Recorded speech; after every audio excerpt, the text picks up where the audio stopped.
some improvements?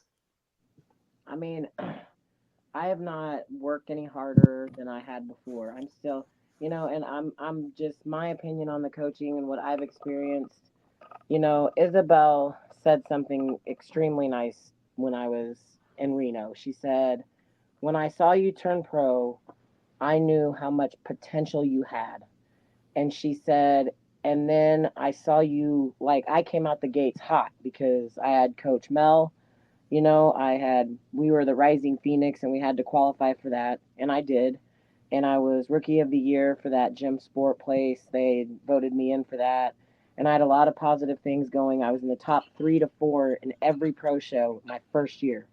I was never out of the top 5. There could be 27 girls in my class, And who was 20 your girls in coach? my class, and Mel was my coach.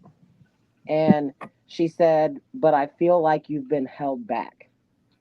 And I've really thought about what she said. And yeah, well, and of course, Mel getting sick, and I felt selfish that I'm calling her while she's in the ICU unit fighting for her life, and I'm at the Rising Phoenix trying to figure out what I should be eating. And I knew that it was not just, a 6 month deal, that this was her life and this is the way it was going to be. And so I literally remember sitting, sorry, I'm going to cry, in the It's parking all lot at right. Walmart. And Keith is like, I just feel like we just need to let Mel go because she's not able to be there anymore. And I said, but that's been like my ride or die. Like, that's the girl that turned me pro. She had me in the best shape of my life. Like, where am I going to go? What am I going to do? And I fought him on it. He'll tell you, I was like, I don't want to let her go. And then after I thought about it, I'm like, it was about a week later. I'm like, this is a girl fighting for her life. I'm like, how selfish am I to be like, hey, tell me what to throw down my throat and tell me what I need to do for weights. And so I tended to agree with him. And I wrote her, I didn't even have the heart to call her. I was so upset. I wrote her the longest email of my life and I cried, and it was in the Walmart parking lot. Never forget. I wrote out this big thing. And when I first saw her, since I had brought her back and I picked her up in Kansas City, what she said to me totally broke my heart. She said, "You leaving me was like I had lost everything." So, in her mind, me leaving her after all the shit she was going through, now she's lost the only thing that she had to fight for. And that's not how I saw it. If Mel would have reached out to me and said, "No, I really want to do this. I really want to be there for you. I really want to coach you." I'd have been like, "Cool," because then I wouldn't have felt like it was a selfish decision on my behalf. But her not communicating with me how it really made her feel made me feel terrible. And at the end of the day, I've never, ever, ever, and my coworkers, the people that work for me, Keith will tell you, I have never in my life had a coach where I didn't do what they said to do, eat what they said to eat. I've never ate off my diet. I've never cheated. I don't drink alcohol. I don't drink pop. Like, I am to a T, 100%. This is what I'm doing. And there has never been a coach where I'm like, why am I doing this? Keith will be like, well, what about this? I'm like, they're my coach. This is what I'm doing. I've never questioned it, ever. And Alina said to me one day when I walked in at the Atlanta Pro, she said, "You are the easiest client I've ever had." She said, "You are a dream. I tell you what to do, and I know you're going to do it. I tell you what to eat, and I know you're going to eat it." And at the end of the day, I would sit back there and hear some of the girls that were older than I were, that had been in the industry longer, that were placing better than me say, "Man, I just broke down last week and ate 15 bags of Skittles." Like, that's no shit. I'm like, I'm looking around the room like, you fucking serious? Like, I haven't had a Skittle for 12 months. And here I am looking like garbage. And I've done everything my coaches told me to do. I've ate everything my coaches told me to eat. And at the end of the day, like, honestly, last year was the worst I've ever looked. And I did everything, and I mean everything. I've never, ever, ever not done what I'm supposed to. And as an athlete, I can say, because I have honestly followed the blueprint of everybody that has been with me, it is 100% coaching. I can do everything you tell me to do. You can lead me to water and I can drink that shit. But at the end of the day, my result when I've done everything you've told me to do is not working. It's not me. And if I wasn't a person that didn't follow everything to a T, I couldn't say that, because then I'm held reliable for not following the plan they gave me. But I can 100% say that. 110%. It is all coaching. And at the end of the day, it is a choice, but it is also the fact that I am giving you my trust that you are doing the best thing for me in the best way for us. Not something that's going to shut your system down and something that's going to put you in a bad position or it or kill you. I mean, that absolutely. And again, I feel like it's a double-edged sword that it is up to the coach to be like, this is the safest and best way for us to do this. So this is the plan. It's not about how to get there the quickest. I mean, I've been competing until I turned pro. It took me 13 and a half years to turn pro. I literally started out in figure, went to physique, then I went to bodybuilding. And when I didn't have a coach that knew what they were doing, I'm here in Kansas. Nobody fucking knows anything about bodybuilding. So I'm eating egg whites and oatmeal 6 times a day. That's all I ate. It's the cleanest food I knew. Egg whites and oatmeal. That's it every day. And I did that for 2 years straight. I didn't know what else to do. So I wasn't eating meats. I wasn't eating chicken. I wasn't eating beef. And I was going into local shows and doing okay, but I didn't know who I could trust. I am a person that is about, obviously, this is my body, this is what I'm going to have to do. And I did have a coach that was from here, and he said to me, well, you're just going to have to start using gear, and this is what we're doing. And here's the thing, I didn't trust him. And I said, that might be something that I do, but it ain't going to be with you because I knew he didn't know a damn thing about what he was talking about. And I could tell because everybody around me didn't look nothing like they should have had he known what he was doing. And so that was a personal choice for me to let him go. And I went to Laura Benetti. I know y'all know who that is. Yeah, yeah, I know. She was my first coach that had a name that I really trusted. And she lived in Nebraska, so I would go see her every once in a while. And then that's when I had met Keith, and then he coached me, and then I moved on. But absolutely 110%. I would say that 80% of people that do the plan the way they're supposed to do it, the way their coach tells them to do, it's all the coaching. I mean, I can eat what you tell me to eat, but if it doesn't work at the end of the day, then you're not going to look the way you're supposed to. And I loved Alina. I loved Alina to death. I still love Alina. And, I would not change not being with her ever in the world. And I'm blessed to be back with Mel. But I mean, no offense and all, I'll say it. I don't feel like I got from John what I deserved. And I mean, I'll say it. I'm backstage texting him, should I eat this? Should I not eat this? I can't even get a response. Eat the shit. Don't eat the He's back there shit. with Andrew. You literally 20 steps away from me. Just tell me, eat it or don't eat it. I didn't get a response, so I didn't eat it. Worst I've ever looked. So, Hmm. Yeah, because I know, knowing you, Tina, I know that it made me think about you crying in the Walmart parking lot about mail. You kind of like the episode with the end of Rocky when Mick was like, yo, Mick, I can't.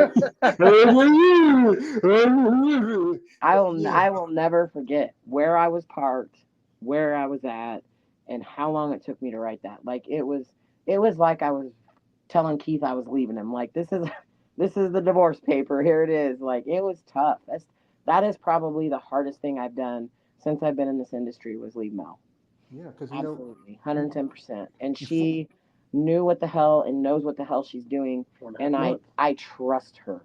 I mean, think about it. I went into the Miss International, and I she had me for 7.5, maybe 8 months, right? First bodybuilding show of my life. I show up and just blow it out the water. And Christina Mendoza, who was she six, beat her. Christina and I, it was, that was the year everybody thought Christina was going to turn pro, and it was between Christina and I. And I mean, I'll be honest, I didn't know if I was going to beat her or not. I mean, this is my first time at a national show since my local. So it was what it was. There was a lot of girls who were older than me that had been doing it a lot longer, that had more muscle maturity than I did. It just happened to be that I had everything put together, and it was my day. It was my day, and I had the right coach. So yeah, I 100% say coaching is 80% of it. yeah, that's good to have a good relationship with your coach. Because, and also, this is one thing. As a woman, you feel like it's easier to get coached by another woman than compared to a man. Mm, that's tough. I can't say it really matters. At least in what I've experienced. I feel like I mean, knowledge is knowledge. It's kind of like being a basketball player coached by a man. It's like my best coaches were men, and so I don't know. I can't say from my experience that it's better or worse. It's about the same. I just think it's based off of the person and their knowledge and what they bring to the table. Because honestly, I mean, if you don't know the background of a woman and hormones and all those things, your coaching's gonna suck. And not all women even understand that per se when it comes to bodybuilding. Does that make sense? So Mm-hmm. I think it just is based on what your coach's knowledge is. I don't really think being a man or woman really matters, but at least in my experience. Yeah, because that's a good viewpoint. And I talk with some people about that. How sometimes a woman might understand a little more, but sometimes it's not always about the woman. It's about the person's education. Some men like good examples, like guys like Andrew Vu. Andrew Vu. He has a lot of the top level competitors. Remind us that most of his ladies were top three or in the Olympia, like Jessica Reyes Padilla, Natalia Cuejo, and Ashley Jones. You look at also Brandon Ray, who also coaches Andrew Yo, look how she looks. And then, as you saw recently, Andrea is no longer with John. She's with the producer, the same guy that does Sid Gillen. And Right. now she mentioned she just did a opposing guest posing at Germany. Now that Sid's no longer competing anymore, she can focus more on her training and opposing. Right. I would say I would put this in though. The difference between having a male and a female, I ain't got to worry about them wanting to fuck me. No offense. I mean, I'm just I'm just putting that out there. I mean, I ain't got to worry about you want my coochie or not. Like it's a business, and I'm just gonna throw this out there. Some men, they get crazy, and I've had coaches that were men that was like, okay, get naked and let's see what this looks like. Not me. Ain't no girl in this world Well, you flat got her out anyway, got to Keith. get naked so I can see everything. Like you can see it with the suit on. I ain't gonna be naked on stage. Not me. You That know what I wasn't mean? me. I mean, there's been several instances where that's been an issue, and I feel like it has been issues for people that I know in the industry. I feel like that's the bigger problem versus whether or not they know what they're doing. Does that make sense? Because they can't, even if they're married, they can't separate business from coochie. I mean, Well, Yeah, Rachel Daniels just did a post not too long ago on her IG as 5 red flags of that coach. That was number one. Is that if they ask you for any nudes or yep, anything like that, because that's unnecessary. yep. I mean, for I, crying out loud, what's the difference? I mean, being in a bikini will be just fine. thank So it's you. like you shouldn't have to strip naked. No, I mean, and the it's judges aren't going to ridiculous. see me Yeah, naked. yeah, I mean, not Yeah, that I 'cause know of. It's like, come on, that's But no, right. ejaculation. And absolutely. I feel like that's, and honestly, there are coaches out there that use that to get close to women. hmm oh, I'm And not surprised. I wouldn't be surprised at that at all. I yeah. had, and I won't Yeah. mention any names, but when I was an amateur and I was at the Pittsburgh show, I had one of the judges tell me that I could take clean sheets to his room, My and God. yeah, and I would play basically I would place higher. And I What said, the "Well, hell? you can keep your dirty sheets." And I looked at my friend Rosa and I said, "We about to go to the room now." Oh This my is What this the God. is something. hell? This is something I remember back, Jeez. and this is was I used to be. Well, I used to be on this message board, and we just always talking about bodybuilding like that. This one dude he used to travel. He used to, he was a salesman. He traveled, and he loved bodybuilding. He was a big fan of bodybuilding. And this is when I mentioned the same guy I mentioned one time where he was at a show and they called a guy, you know, in while the women were on stage, and they had to drag him out by the seat of his pants. He was at a show no long after that, and then he was just because back then they started outlawing cigarettes from smoking inside these auditoriums, so he had to go with smoke. So he had to go. He went behind somewhere like in the alley. And he spoke it. He hearing noise, and he didn't know what it was at first. He just thought maybe like a cat or somebody homeless.